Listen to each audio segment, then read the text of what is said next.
Friends, since I arrived here, I have been watching each one of you. I am very happy to say, I am satisfied to say, then I am standing before a very optimistic group of people. You know, the reality is the vacancies are shrinking every year. But each one of you is having abundant hope and enthusiasm. You are so energetic. Definitely, you will make it. Whoever comes, because all of you have done extremely well. But there is always a cap on the number of vacancies, so some of them get it, but don't get it, because I find that when you prepare for civil services, then many of them got into Reserve Bank services or nationalized bank services. They are equally good. In fact, they are better than civil services, I should say that. So first I must congratulate you for the optimism exhibited by all of you. Wonderful. Your aptitude and attitude decides the achievement in life. We have all come through that. I am only 92 years old. I celebrated my 93rd a few weeks back. I am an optimist myself. When Prashant called me yesterday, I said, look, I am to do the flag hoisting ceremony on 2 institutions today. After doing that, if I find some energy left, I will call you and then tell you. And when I came back, when I just thought for a moment that I am going to meet a very young group of people aspiring to achieve something in life, I said, I must not miss meeting you. I made it to that. So life is challenging. These days, life is not what we started. No. Even history cannot describe how life was very easy in our time. When I passed my MSc first class, first physics with gold medal in Mysore University, with atomic physics as the subject, first batch of atomic physics.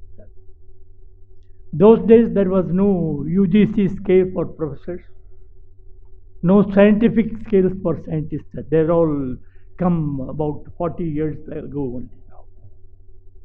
So in a way, I am an IAS officer by accident only. There was nothing else. People of my qualification wrote IAS and they passed. Easily we passed. My subject helped me. Those days it is not like this. We had 3 compulsory subjects.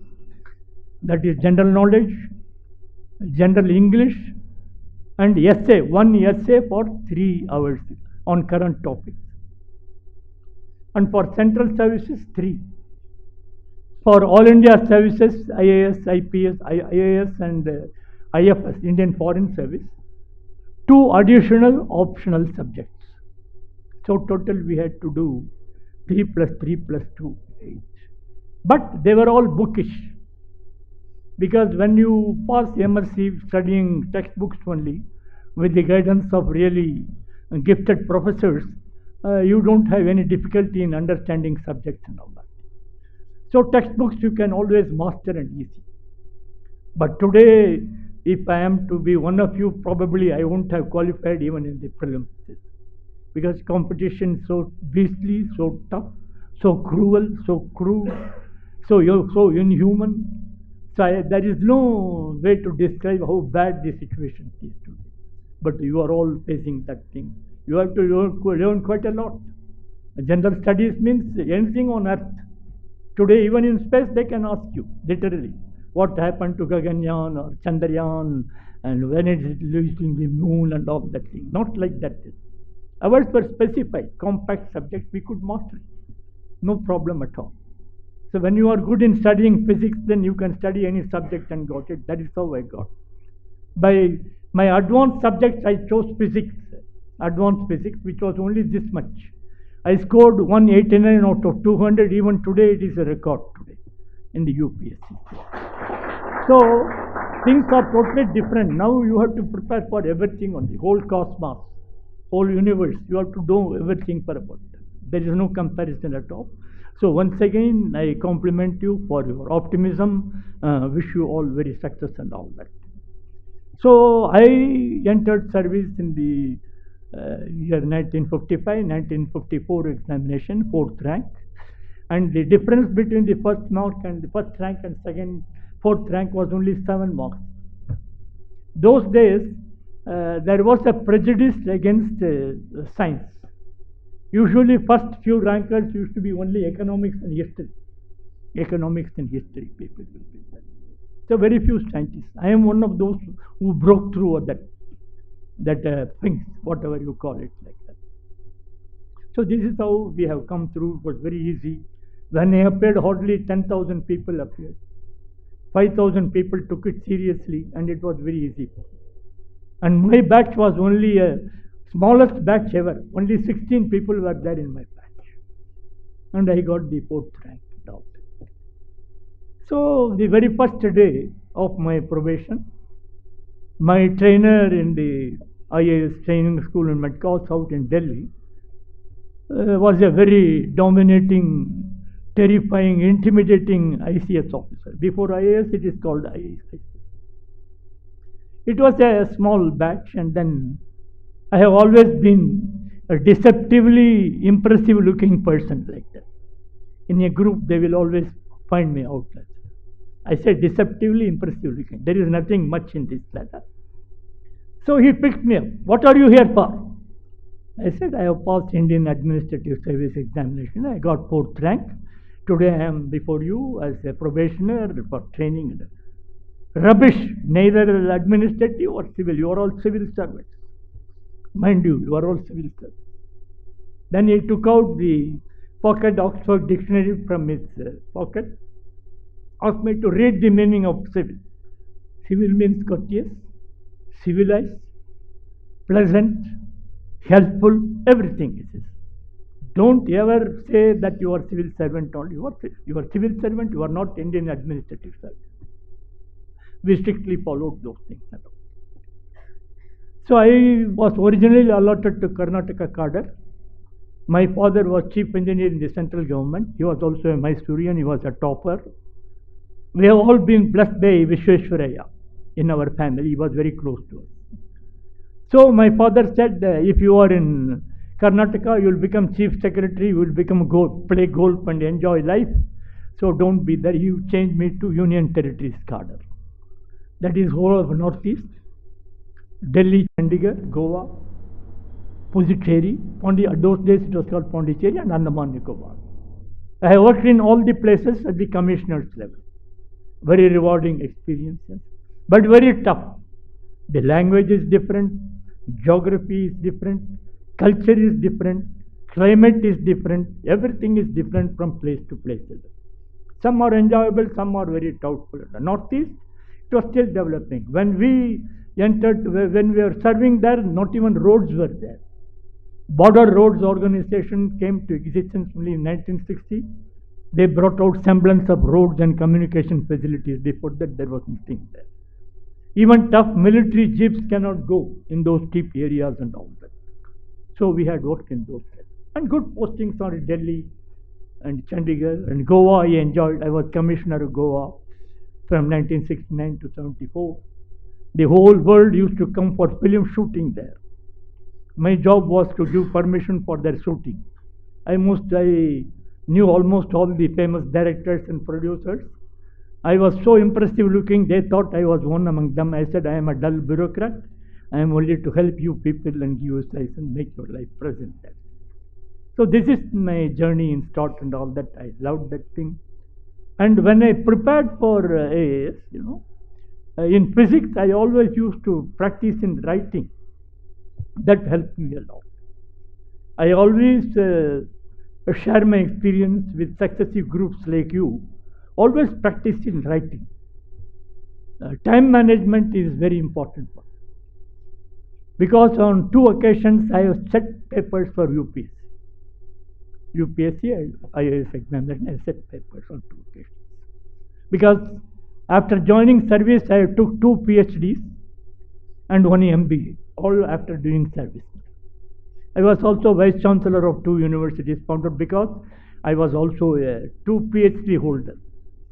So the then Prime Minister said most of the academics have only 1 PhD, and this fellow has got 2 PhDs making Vice Chancellor, so that the academics did not dispute his becoming a Vice Chancellor and all that.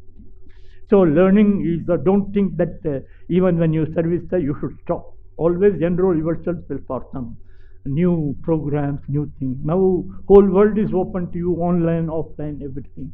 That makes you different from others. I was picked up for some special jobs because I had this additional academic qualifications, all done after joining service and all. Education never ends. Such is the pleasure of the journey of learning that you feel you never reach the destination. You move further, move further, move further. So it is very important for you to don't keep a closed mind so far as your learning is concerned. The learning continues throughout life. Your own experience in your area of working also becomes a point for learning. It is part of your learning curve and all that thing, which you can share with other people who may need your guidance when you occupy senior positions and all. Each place is a challenging place. Each one of you are quite different, we are different. That is why we distinguish ourselves as individuals and all. Each individual has its own peculiarities, its own DNA, everything. So we should not. I was also chairman of the selection committee for 2005 to 2008.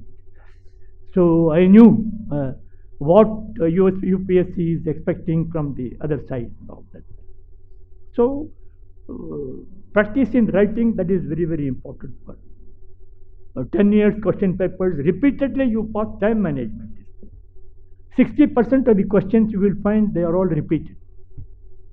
Next 20, little time is required for thinking an answer. Last 20% is only for genius. Original thinking, and you have to give answers like that. So you require time for the category 2 and 3. So if you practice in writing most of the repeated questions by reflex, you will take least time for answering that question. So don't, just saying reading and all will not help. You have to literally write. You find yourself, you will agree with me. Yes, we have saved a lot of time.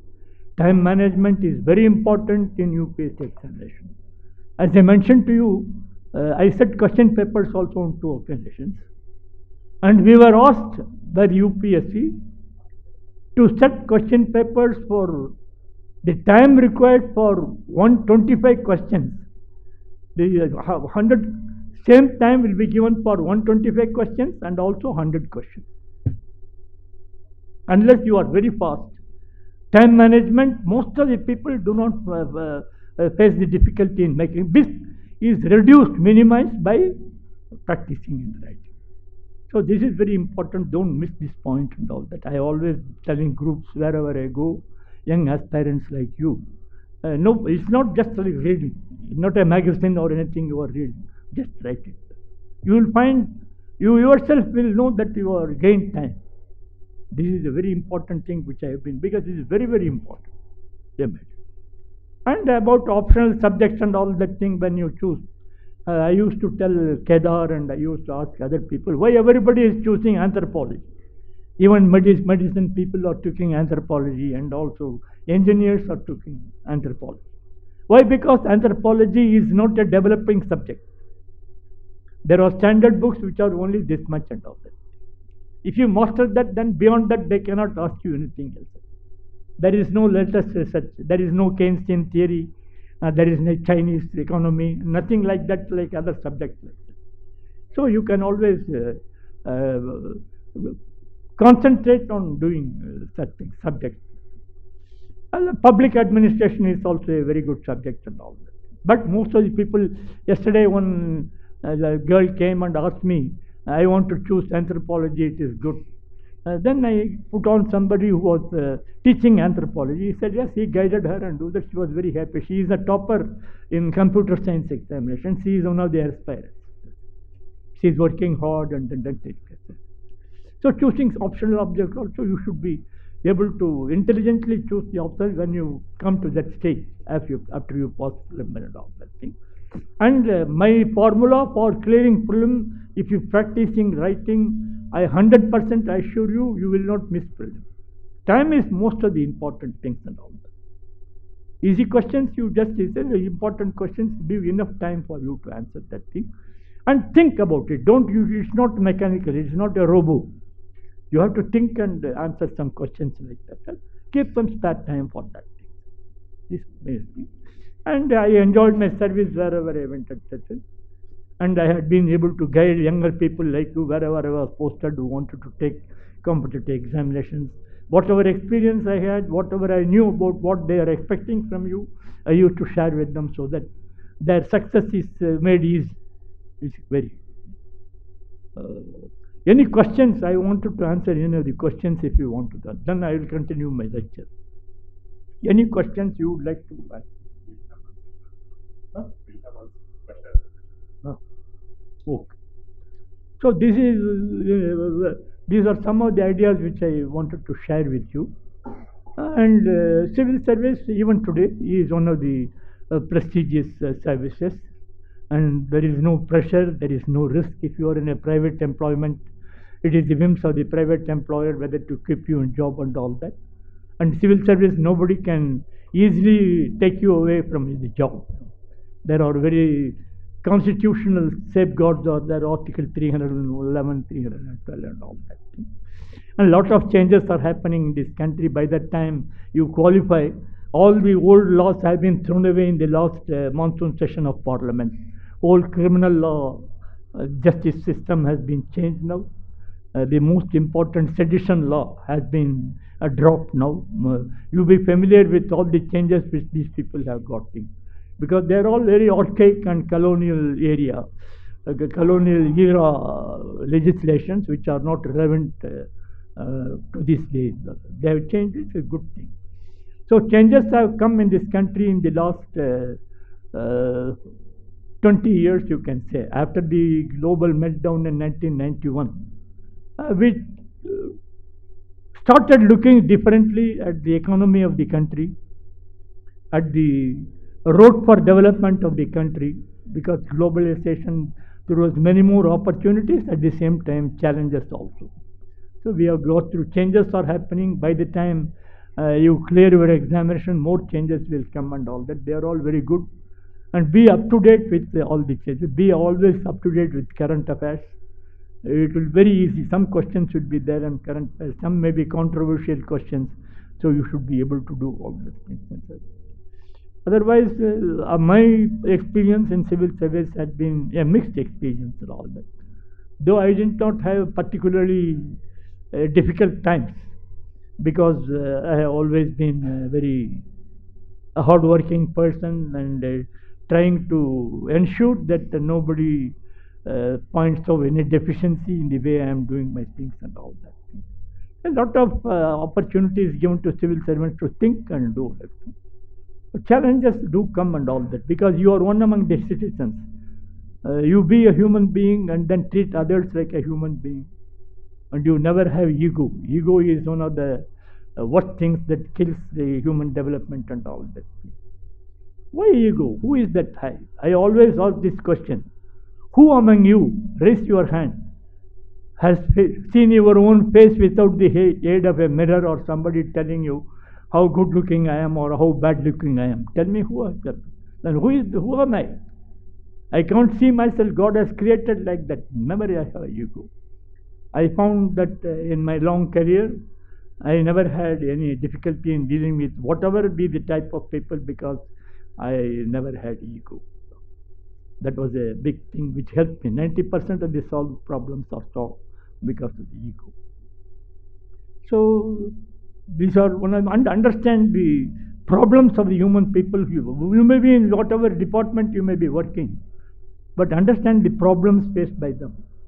What are the citizens facing, whether it is a revenue service or customs service or real estate, whatever, military estate service, or depend, wherever it is, you see from the other end what are the difficulties, how you can bring relief to that point. These are very important things to contemplate. Even in your questions, they give you case studies and say how you react. Supposing this is the question, how will you handle this situation? They may ask you in the question paper itself. You have to think, and basic, if you have human approach, how the problem is solved in this process. So these are some of the things I wanted to share with you. And then anything you want to ask, as Prashant says, I will be able to answer that thing. And we enjoyed civil service. I was almost 40 years I had worked, including as Vice Chancellor. I had never complaints about anything. Not because I had all, but mentoring was there. I always had good bosses, not immediate boss, higher to higher, topmost boss were also impressed by my looks and my work. So they used to call me at the highest level, give me special work, mentoring. Though it means giving out of work, but added my experience, I could do very well in my life and all. Nothing like hard work. Hard work does not stop here only. Your preparation for whatever you have done already to get your degree, or it is a continuous process. Hard work is a part of your life. There is no let down in that thing. You should continue working hard, then success will always be there. Even now, when you are preparing, it is sheer hard work. You have to do 24 hours. You have to work, and this is how you have to face life. I wish you all success and all that thing. I am not a very good singer like Kedar, but I want to share with you one small prayer. It is your own awakening prayer. All of you must have known that also. It is a prayer to Mother to lead you to brightness from darkness, lead you to truth from untruth, and lead you to immortality from mortality. Asato ma sadgamaya tamaso ma jyotirgamaya mrityorma amritam gamaya. Om Shanti Shanti Shanti.